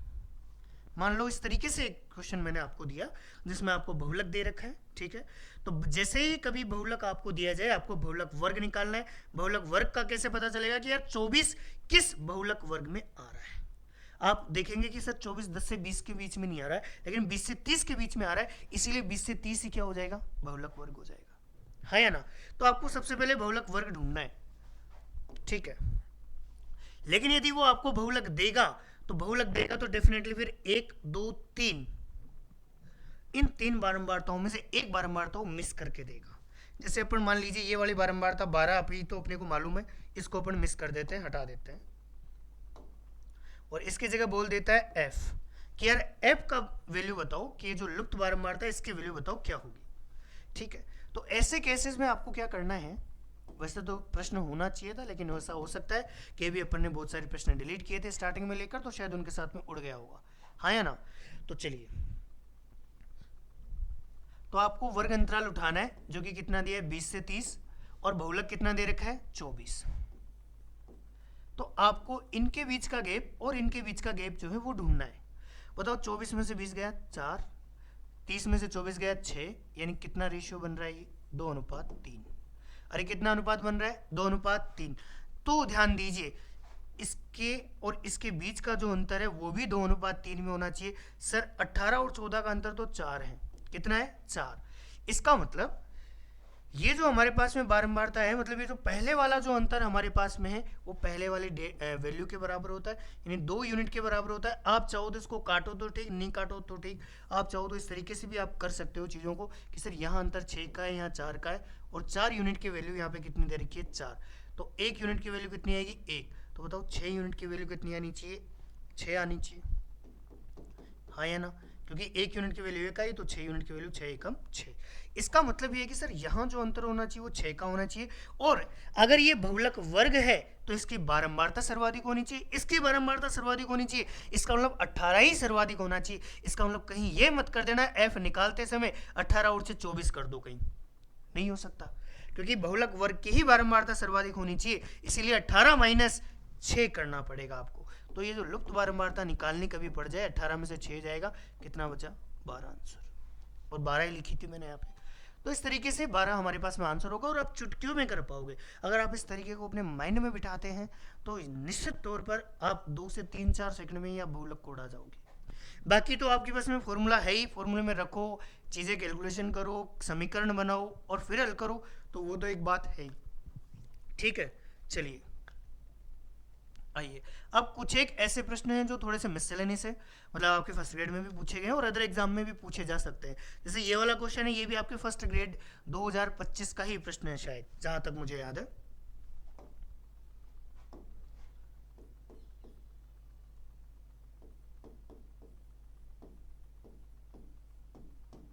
ये जो जून वाला पेपर हुआ है ना, उसी में आया था ये वाला क्वेश्चन। आपको पूछा ए बी एवं सी के एक्स के मानों के 3 समुच्चय, ठीक है। आपको बोला कौन सा कथन सत्य है, मध्य मध्य का बहुलक, इस प्रकार से आपको चीजें दी है। देखो ऑप्शन ए के लिए बोला है कि ए के माध्य माध्यिका एवं बहुलक कैसे हैं, समान है। अब अगर इस पहले वाली सीरीज का यदि मैं माध्य निकालूं, माध्यिका निकालूं, बहुलक निकालूं, और अगर ये समान आ जाए तो इसका मतलब ऑप्शन नंबर ए सही है। नहीं आए, इनमें से कोई चीज ऐसी है जो समान आ रही है, तो फिर वो सही होगा। चलिए ऑप्शन ए से चेक करते हैं। तो सीरीज ए का माध्य निकालते हैं अपन सबसे पहले।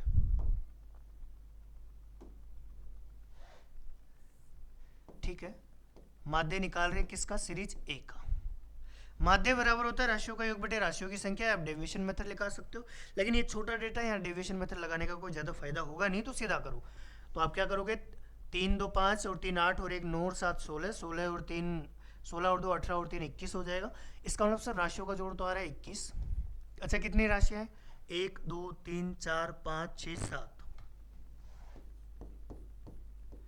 तो x बार बराबर कितना आ रहा है, 3 आ रहा है।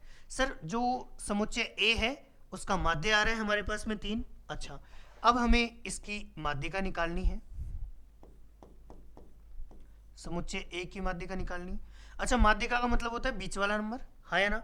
तो बीच वाला नंबर निकालना है तो 1 2 3 4 5 6 7, 7 नंबर है, तो 7 का आधा होता नहीं है, तो इसलिए मैंने बताया होगा उस समय कि 7 में 1 जोड़ लो, विषम संख्या हो तो हम 1 जोड़ लेते हैं। तो 7 और 1 8, 8 का आधा कितना हो गया, 4। इसका मतलब मुझे चौथे नंबर का प्रेक्षण चाहिए, वो माध्यिका होगी, लेकिन वो एक पर्टिकुलर एक क्रम में होना चाहिए। तो कहीं तुम 1 2 3 4 करके एक मत कर देना, एक फिक्स क्रम में होनी चाहिए।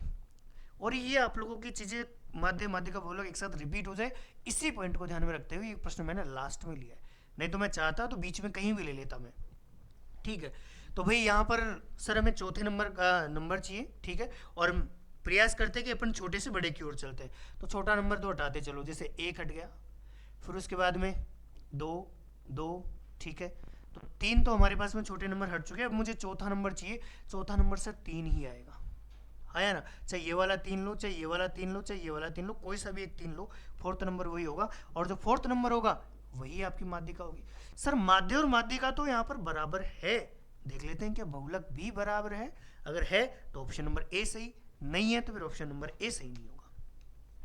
अच्छा बहुलक क्या होता है, बोले सर बहुलक तो आज ही हमने सीखा है कि जो नंबर सर्वाधिक बार आए वही बहुलक है। तो 3 के बारे में ही है, तो एक बार 3 को चेक कर लो, 1 2 3, सर 3 बार आया, बाकी कोई सा भी नंबर 3 बार नहीं है। इसका मतलब जो बहुलक होगा सीरीज ए का वो भी कितना है, 3। इसका मतलब ये बात स्पष्ट यहाँ पर हो जाती है कि ए के माध्य माध्यिका बहुलक कैसे हैं, समान है। ऑप्शन नंबर ए जो है साथियों वो क्या हो जाएगा, सही हो जाएगा। चलिए आगे बढ़ते हैं।